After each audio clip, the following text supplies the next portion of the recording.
संस्कृताय। संस्कृत कक्षा में आपका स्वागत है। मैं प्रतीत राम वर्मा आज महाकवि कालिदास विरचित रघुवंशम महाकाव्यम का त्रयोदश सर्ग पढ़ाने जा रहा हूँ। भगवान राम लंका पर विजय प्राप्त करके पुष्पक विमान में अपने साथियों और माता सीता के साथ बैठे हुए थे। पुष्पक विमान लंका से उड़ा और वो समुद्र के ऊपर उड़ने लगा। भगवान राम ने सीता को समुद्र के विषय में बताना शुरू कर दिया। भगवान राम ने समुद्र में पड़े हुए शंखों एवं मूंगों के बारे में सीता से कहा कि हे सीते, तवाधर इस प्रधसि विद्रुमेषु परयस्त में तत् सहसोर्मिवेगात् ऊर्ध्वाङ्कुरप्रोत मुखं कथञ्चित् क्लेशादपक्रामति शंखयूथम। तव माने तुम्हारे अधर, अधर कहते निचले होठों को कहते अधर, तुम्हारे अधरों से क्या कहते इस स्पर्धा करते हुए विद्रुमेश का अर्थ क्या होता है कि लाल मूंगा, मूंगा पत्थर, लाल पत्थर मूंगा पत्थर, ये लाल लाल मूंगा पत्थर तुम्हारे अधरों से प्रतियोगिता कर रहे हैं। अधर सोचते हैं कि इनकी होठ लाल लाल हैं, बहुत सुंदर है, तो हम भी लाल हैं, तो इनसे लाओ हम प्रतियोगिता करें कि इनसे ज़्यादा सुंदर बन जाए। हे सीते, ये लाल लाल मूंगा पत्थर तुम्हारे अधरों से स्पर्धा या प्रतियोगिता कर रहे हैं।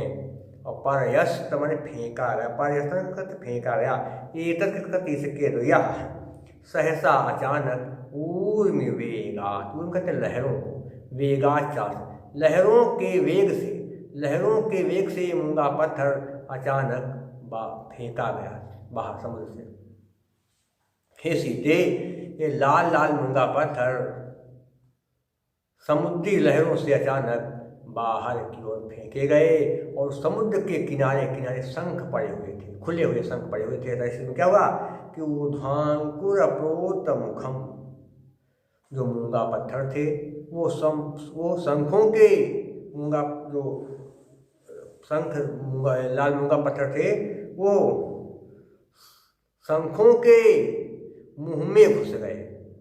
जब वो क्या कहते मूंगा पत्थर लहरों में बाहर के न आए तो बाहर पड़े थे कहते शंख और उनका मुंह खुला था, तो वो लाल लाल मूंगा पत्थर उन शंखों के मुंह में घुस गए।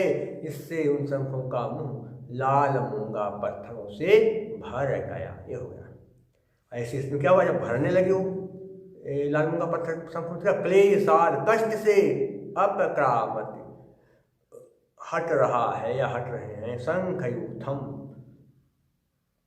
शंखों के झुंड। हे सीता, ये लाल लाल मूंगा पत्थर तुम्हारे अधरों से स्पर्धा कर रहे हैं और ये लाल लाल मूंगा पत्थर जब समुद्री लहरों के द्वारा अचानक बाहर की ओर फेंके गए तो समुद्र के किनारे तमाम शंख पड़े हुए थे, उनका मुंह खुला हुआ था, तो उन शंखों के खुले हुए मुंह में लाल मूंगा पत्थर भरने लगे और जब लाल मूंगा पत्थर उन शंखों में घुसने लगे, भरने लगे, तो शंख बड़े कष्ट से पीछे की ओर खिसकने लगे या खिसकने लगा। क्या हुआ, शंख पीछे को खिसकने। अब क्या पता है कोई चीज़ करते रखे हो सामने खुली मोली, उसमें आके तेज कोई चीज़ भर दे खूब भयंकर और जोर लगाकर धक्का दे भर कर फेंके कुछ तेजी से, तो क्या होगा, उसी जब भरेंगे खाली पड़ा है तो क्या होगा, भरेंगे तो चीज़ पीछे खिसक जाएगी। वही हाल हुआ कि शंख जो थे वो पीछे की ओर खिसकने लगे। हो गया, दिख रहा है। तवाधर तौधन अधर अकह सवर्णे दीर्घा बन गया। क्या होगा, अकह सवर्णे दीर्घा संधि हो गई, बड़ा बन गया। देखिए आगे क्या है, ऊर्मि वे सहसोर, सहसोर में सहसा धन ऊर्मि, बड़ा के बाजू है इसलिए आज गुणा से उनका वो बन गया सहसोर्मि। आगे देखा ऊर्ध्वांकुर में भी क्या बने अकः सवर्णे दीर्घा।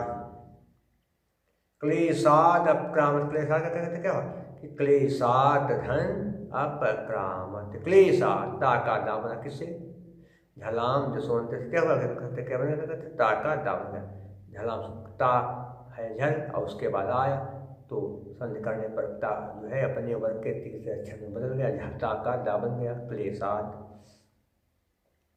समास देगा देखेंगे कि ऊर्मि वेगा, किसका कहते हैं वेग है ऊर्म का, तो क्या कहते ऊर्मि ऊर्मिणाम वेगा या ऊर्मिणाम वेगात्,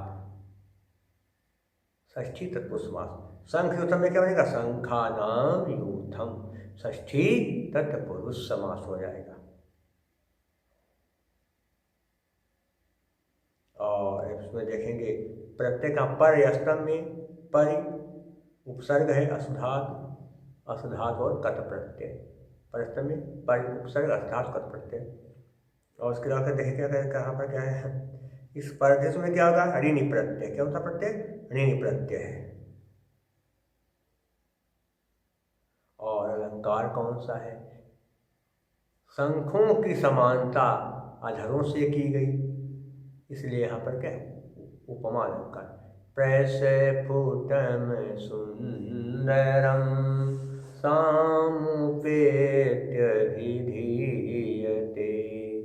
और छंद बता चुके कौन सा उपजात छंद है, दो चरण इंद्र वज्रा के हैं और दो उपेंद्र वज्रा के, इसलिए क्या है यहाँ पर उपजात छंद है।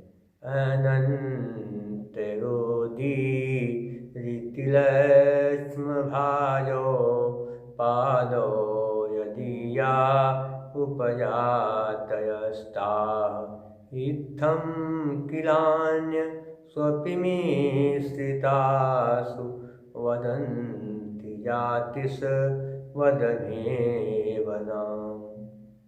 और क्या है प्रसाद है, जो बात एक बार सुनकर या पढ़ करके दिल में बैठ जाए, जैसे सूखे ईंधन में आग लग जाती है तो वहाँ पर प्रसाद गुण होता है। क्या प्रसाद चेतन व्यापनोति क्षिप्रम सुस्कंधेन मिवानलः, सप्रसादः समस्तेषु रसेषु रचनासु च।